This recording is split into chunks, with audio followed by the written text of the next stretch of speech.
Hi guys, welcome back to the homestead. I'm Salisha. Today I'm going to be piggybacking off of our first video where we debunked some of the clickbaiting homesteading channels, some of the channels that are basically preppers masquerading as homesteaders.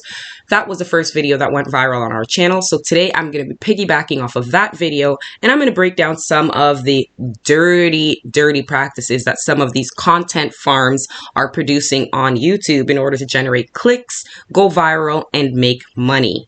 So let's break down all of these videos and show you guys that you have to be careful when consuming some of this content, and sometimes you should just not click on them to stop their popularity and to just stop this content farming from happening anymore. So let's get going and break this down. Now this one is claiming that honey, I've also heard aloe vera is a good rooting hormone. I've tried them a couple of times, but the success rate is so low that you might as well just buy some rooting hormone. It's like $5 for a jar of it, and it works very well for most plants. But here they're using honey. They're dipping this pepper, I guess, into the honey. And for some reason, we see that there's roots growing. We don't know what plants these roots are actually growing from. We just see a video of roots growing. This could be a time lapse of any plant growing. We don't know if this is even the same plant, and I highly doubt that it is. But then we progress to see that, oh, there we go. We have a big, beautiful, bountiful plant, and that's just not how things grow. If you're in the garden, if you do any sort of planting or gardening, you know that this is most likely fake. And you know this is fake because roses do not grow on trees like this. And if you take a cutting from a rose stem and you put in the rooting hormone and it does start to grow, it's going to take some time before you actually get roses on there. And it's just not going to look like this. You can clearly tell that they just snipped off a branch with roses on it from a tree that was already alive, and they just stuck it in the pot and took this picture for the thumbnail. Very clickbaity and very dishonest. Moving right along, we have this video here where we have a water bottle of some sort.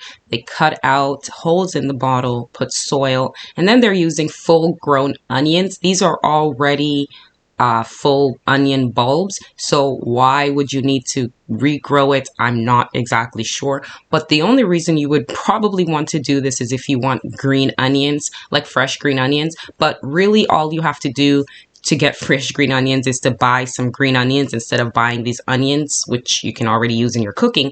Just buy green onions, use all of it, save the very bottom where the root starts from, and you can plant those in soil, keep them wet, and they'll grow some green onions for you. It's a lot cheaper. You'll get more green onions, and you won't be wasting complete, full, good onion bulbs that you can just use in your cooking. So this is a complete waste, and there's absolutely no reason why anybody would want to do this. So just save yourself the time and the money and just eat the onions. Also, another reason why you wouldn't want to do this is you can clearly see that the onion in here is starting to rot. Now look at the picture on the very top and then look at the second one. The onions are starting to rot as they're even filming the video. So you can tell that this is just a waste of time. This video here is probably one of the funniest ones. I laugh at it every time I see it because I don't understand who or why or what they're solving here, but it's actually pretty comical that you would spend probably $200 to $300 building this device only to lay on top of it to plant your vegetable. I mean, it's so pointless. And the amount of money you would spend on just the wheels alone and the tires on this thing is just ridiculous. I'm not exactly sure why you would want to do this to protect your roses from water droplets getting on them. Roses actually like to be a little bit damp, but I don't even know what this is solving. This water bottle one, they're always using water bottles, egg cartons, egg trays, egg shells. There seems to be like a theme with the certain items that they like to use, but they're always soldering things or putting holes in plastic water bottles. But this one here, I think they're trying to make some kind of sprinkler. I mean, honestly, we can buy sprinklers from like the dollar store for a couple dollars. They're not even that expensive. And this thing isn't even working that well. Now, this one is the most disingenuous one I've seen in a while. They're putting buttermilk and I guess some sort of sea moss or something like that, and they're mixing it around, making some kind of concoction, and then we see them painting it on a brick wall. I was wondering where this is leading to, but oh, lo and behold, we have a computer generated image some sort of CGI. It's not even real, where they're showing this growing and in a beautiful pattern. It's just, guys, it's not going to happen like this. This one is a huge, huge lie, and it just doesn't work like that. So just taking a scroll through YouTube, if you click on one of these videos, you'll inevitably get a whole array of different videos that are produced by these content farms. Now, these content farms, a lot of them aren't even based in the US. A lot of them are actually based in places like Russia or other places like that, where they basically, it's a company or some kind of organization that employs hundreds and hundreds of people, and they produce high budget, fast, very colorful, in your face videos that are just going to get clicks, views, and generate revenue. It has nothing to do with offering good information. It has nothing to do with offering information that works, offering information that's proven. It has nothing to do with that. These companies generate money because they want clicks, and they know how to work the algorithm on YouTube and Google. So when you're looking for gardening advice or gardening videos, just make sure you're looking at people that are actually producing real information and producing information that is trying to help you, not information that's just there for entertainment purposes or just for clickbait, money generating purposes. There are so many videos and so many content creators on YouTube that provide really valuable information.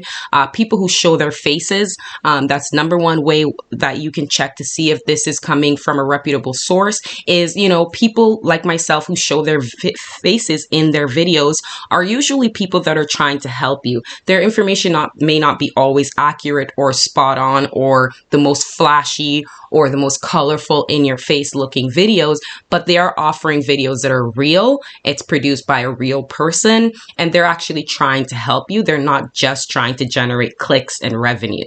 Now, a lot of people do have their YouTube channels as their career, but they're actually still offering you valuable information. And that's the key. So just scrolling through here, you can see a lot of these videos are simply just clickbait. They have very flashy thumbnails, very colorful. It almost looks like they're for children in a way, but we know that everyone's clicking on these. They go viral on every platform, including Facebook, YouTube, Reddit, Twitter. You're always seeing these same types of videos. And I just want you guys to be aware and be vigilant when you're consuming this content to know that it's for entertainment purposes.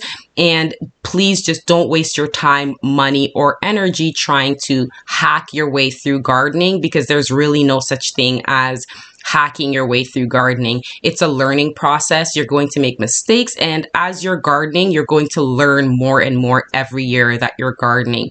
And so, you know, whenever you see videos like this, just be aware that these people are simply doing it because it generates revenue and it gets them clicks. Another thing these content farms do is they make the most in-your-face, vibrant thumbnails that you could possibly ever see. It's almost like they were created for children, but not really. And the thumbnails, actually, YouTube has a policy against disingenuous thumbnails, but it doesn't seem like they crack down on those rules either. So let me just wrap this up by saying, please do your due diligence and don't consume this thinking that these things work. They often don't. Even some of the comments in the comment section is very shady, and I don't believe half of them. So make sure you guys like this video and share it all over social media. We really need to get the word out about these videos. Thanks for watching, and I'll see you in the next one. Stay peaceful.